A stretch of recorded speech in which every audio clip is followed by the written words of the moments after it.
Assalamualaikum warahmatullahi wabarakatuh. Shalawat serta salam kita haturkan kepada Nabi Muhammad. Semoga kita semua selalu dalam lindungan Allah. Halo teman-teman, kali ini kita akan membahas sebuah kisah penuh misteri dan pelajaran berharga.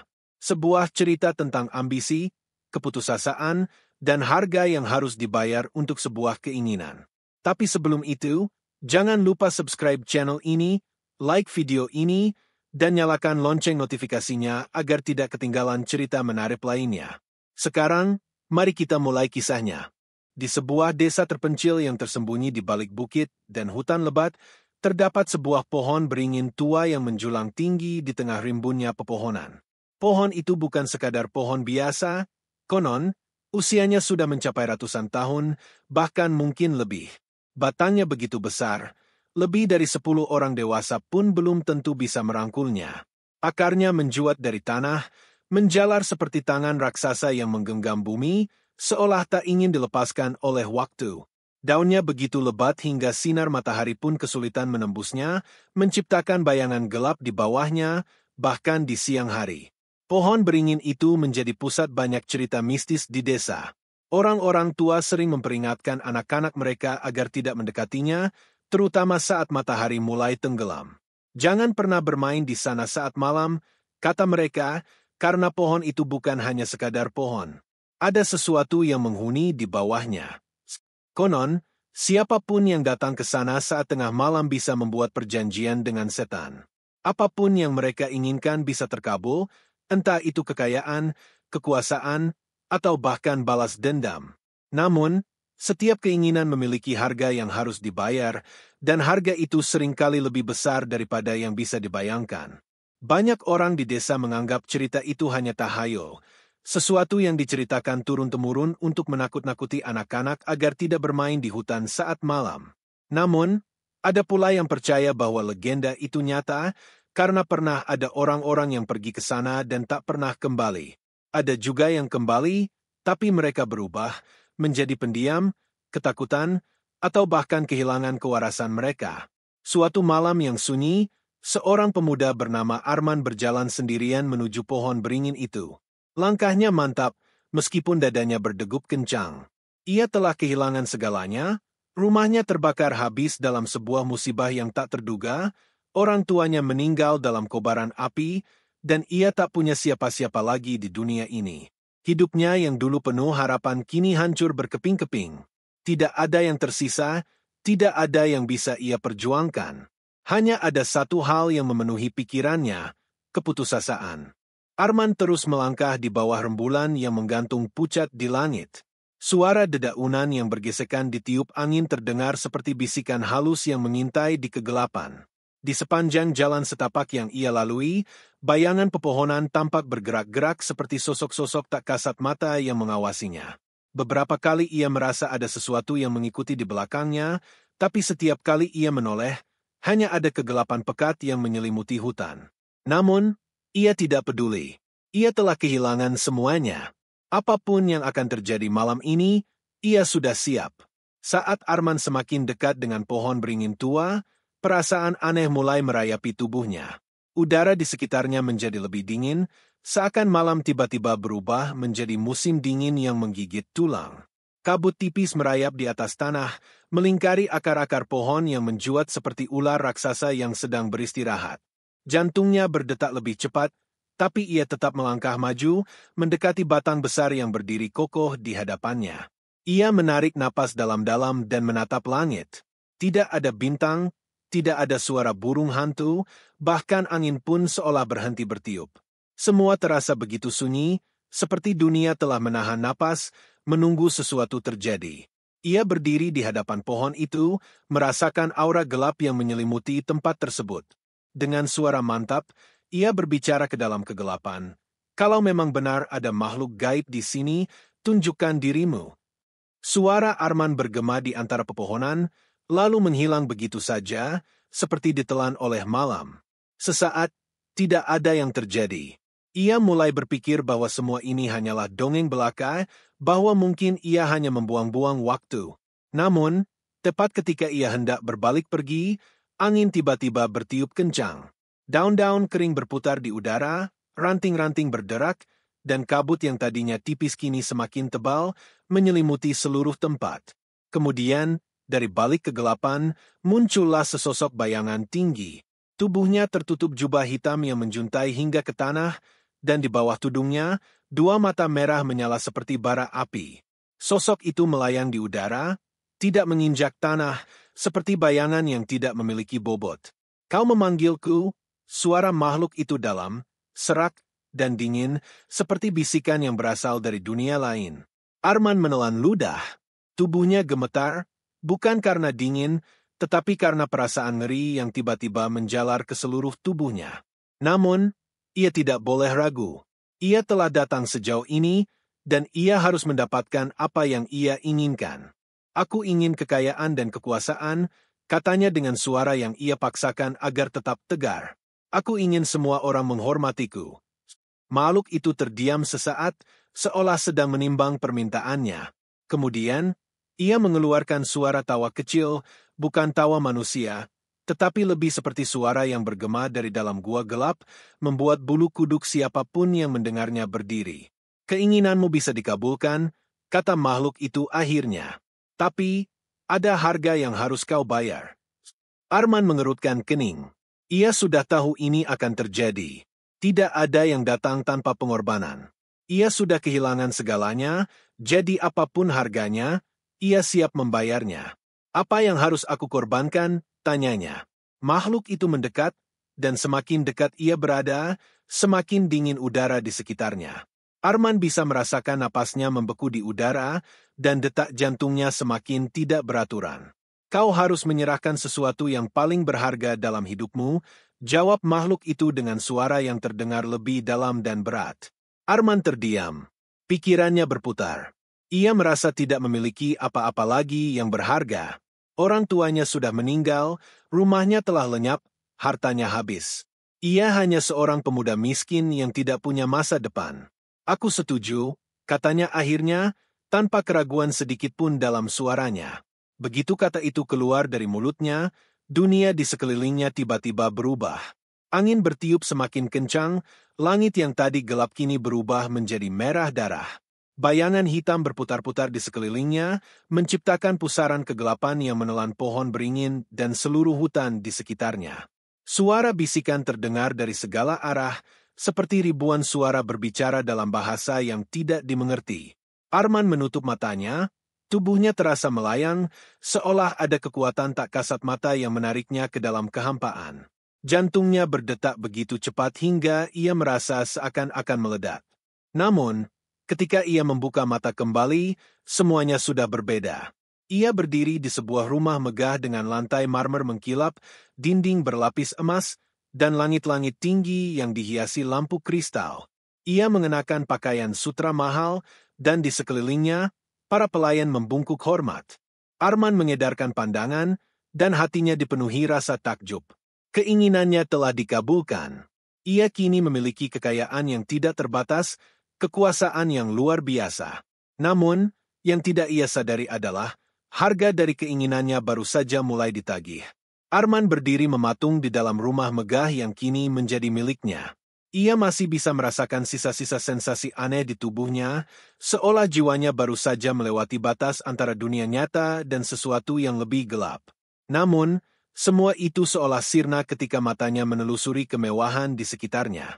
Dinding-dinding berlapis emas berkilauan diterpa cahaya dari lampu kristal raksasa yang tergantung di langit-langit. Lantainya dari marmer putih mengilap, begitu bersih hingga ia bisa melihat bayangannya sendiri. Di sekelilingnya, perabotan mahal tertata rapi, sofa berbahan sutra, meja kayu berukir dengan kaki berlapis perak, dan rak-rak tinggi penuh buku dengan sampul kulit yang tampak sangat tua dan berharga. Seorang pelayan mendekatinya, membungkuk dalam-dalam sebelum berbicara dengan suara sopan. "Tuan, apakah ada yang bisa kami siapkan untuk Anda?" Arman tertegun sesaat. Ia masih belum sepenuhnya memahami bagaimana semua ini bisa terjadi begitu cepat. Baru beberapa saat yang lalu ia berdiri di bawah pohon beringin, merasakan dinginnya malam dan bisikan-bisikan aneh yang membuatnya merinding. Namun kini, ia telah menjadi seseorang yang berkuasa. Kekayaan yang dulu hanya bisa ia impikan kini ada dalam genggamannya. Siapkan makan malam yang terbaik, katanya akhirnya, mencoba menyamarkan kegugupannya di balik sikap tenang. Baik, Tuan, pelayan itu menunduk sebelum beranjak pergi. Arman berjalan perlahan menuju jendela besar yang menghadap keluar. Di luar sana, langit malam tampak begitu tenang, tanpa tanda-tanda badai atau peristiwa gaib yang baru saja ia alami. Cahaya lampu dari desa yang jauh terlihat berkelip-kelip seperti kunang-kunang yang bertebaran di kejauhan. Ia menarik napas dalam, mencoba menikmati perasaan kemenangan ini. Beberapa hari setelahnya, hidupnya benar-benar berubah. Orang-orang yang dulu menatapnya dengan hina kini tunduk hormat di hadapannya. Para pedagang membungkuk rendah ketika ia lewat. Pejabat desa datang mengunjunginya hanya untuk meminta pendapatnya, dan mereka yang dulu meremehkannya kini berlomba-lomba untuk mendapat perhatiannya. Uang mengalir deras, lebih dari yang pernah ia bayangkan. Apapun yang ia inginkan, cukup dengan satu kata, dan semuanya akan diberikan kepadanya. Namun, di tengah semua itu, ada sesuatu yang mengusiknya. Malam demi malam berlalu, dan Arman mulai merasakan kegelisahan yang tak ia mengerti. Semakin hari, perasaan itu semakin kuat, seperti ada sesuatu yang terus mengawasinya. Awalnya, ia menganggap semua itu hanyalah imajinasinya saja. Mungkin karena ia masih belum terbiasa dengan kehidupannya yang baru. Namun, segalanya berubah ketika ia mulai mendengar suara-suara di malam hari. Awalnya, suara itu hanya berupa bisikan samar. Suatu malam, saat ia sedang duduk di ruang kerjanya yang luas, meneliti dokumen-dokumen tentang bisnis yang baru ia miliki, ia mendengar sesuatu. Milikku, milikku. Arman menegakkan tubuhnya. Suara itu begitu halus, seakan berasal dari dalam pikirannya sendiri. Ia menoleh ke sekeliling ruangan, tapi tidak ada siapapun di sana. Ia menghela napas dan menggelengkan kepala, mencoba mengusir perasaan aneh itu. Namun, keesokan malamnya, suara itu kembali. Kali ini lebih jelas. Milikku, milikku. Arman tersentak dan berdiri dengan cepat, matanya membelalak mencari sumber suara. Jantungnya berdegup kencang. Ia berlari keluar dari ruang kerja dan menuju koridor yang panjang.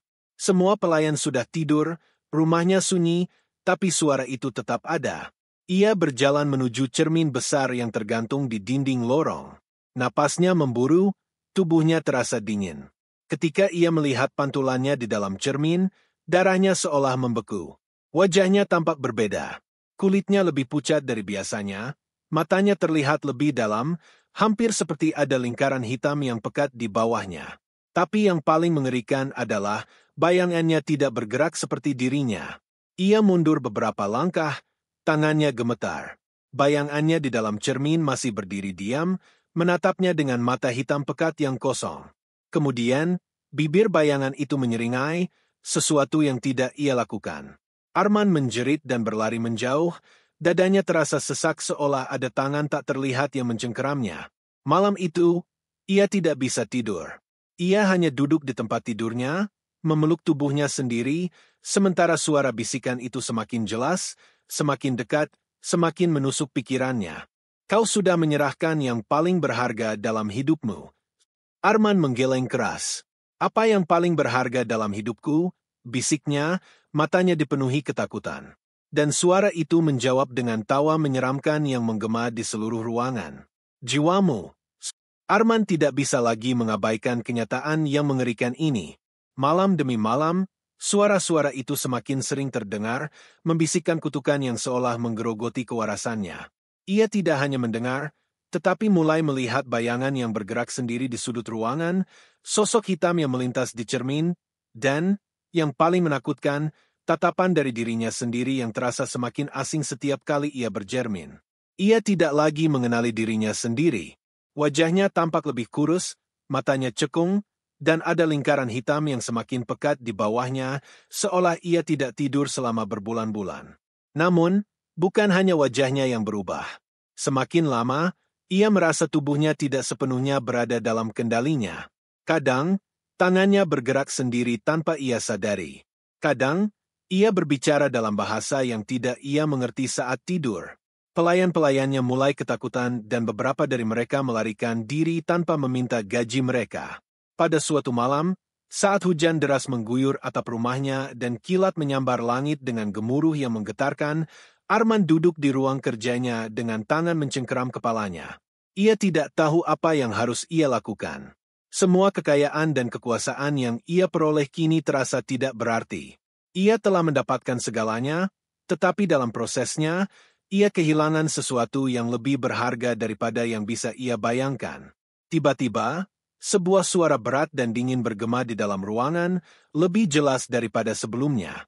Kali ini bukan hanya bisikan, ini adalah suara yang nyata, begitu dekat hingga Arman bisa merasakan desahan napas dingin di tengkuknya. "Kau tahu apa yang harus kau lakukan?" Suara itu berbicara dengan nada yang penuh kepastian. Arman menoleh dengan cepat, dan di sana, berdiri di sudut ruangan, sesosok bayangan hitam yang tidak memiliki wajah, hanya dua mata merah menyala yang menusuk jiwanya. Arman mundur dengan napas memburu, tangannya mencengkeram kursi di dekatnya untuk menopang tubuhnya yang gemetar. Apa yang kau inginkan dariku?" Tanyanya dengan suara bergetar. Makhluk itu melangkah mendekat, meskipun kakinya tidak menyentuh lantai. Udara di sekelilingnya semakin dingin, dan Arman bisa merasakan jantungnya berdetak tidak beraturan. "Kau sudah membuat perjanjian. Waktunya sudah tiba." Suara makhluk itu terdengar seperti ribuan bisikan yang bersatu menjadi satu, menciptakan gema yang menusuk telinga. "Aku datang untuk mengambilnya." Arman merasakan tubuhnya melemah. Kakinya bergetar, keringat dingin mengalir di pelipisnya. Ia sudah tahu dari awal bahwa ada harga yang harus dibayar. Tapi tidak, ia tidak bisa menerimanya. Ia tidak ingin menyerah begitu saja. Tidak, masih ada cara lain, bukan? Suaranya nyaris tidak terdengar. Makhluk itu tertawa kecil, suara tawanya bergema di seluruh ruangan. Tidak ada yang bisa menghindari takdirnya. Dengan satu gerakan cepat, bayangan hitam itu melompat ke arahnya, menyatu dengan tubuhnya. Arman berteriak sekencang mungkin saat tubuhnya terasa terbakar dari dalam, seperti ada sesuatu yang merobek-robek dirinya dari dalam keluar. Ia jatuh ke lantai, menggeliat kesakitan. Seluruh ruangan bergetar, lampu kristal di atasnya berayun-ayun, beberapa di antaranya jatuh dan pecah berkeping-keping. Arman merasa kesadarannya memudar. Dunia di sekelilingnya berputar, cahaya semakin meredup, dan suara-suara aneh semakin jelas di kepalanya. Ia mencoba melawan, tapi semakin ia melawan, semakin kuat cengkeraman itu. Ia bisa merasakan sesuatu yang mengerikan, bukan hanya tubuhnya yang diambil, tetapi juga pikirannya, jiwanya. Ia sedang lenyap, perlahan-lahan, dan sesuatu yang lain sedang mengambil alih tempatnya.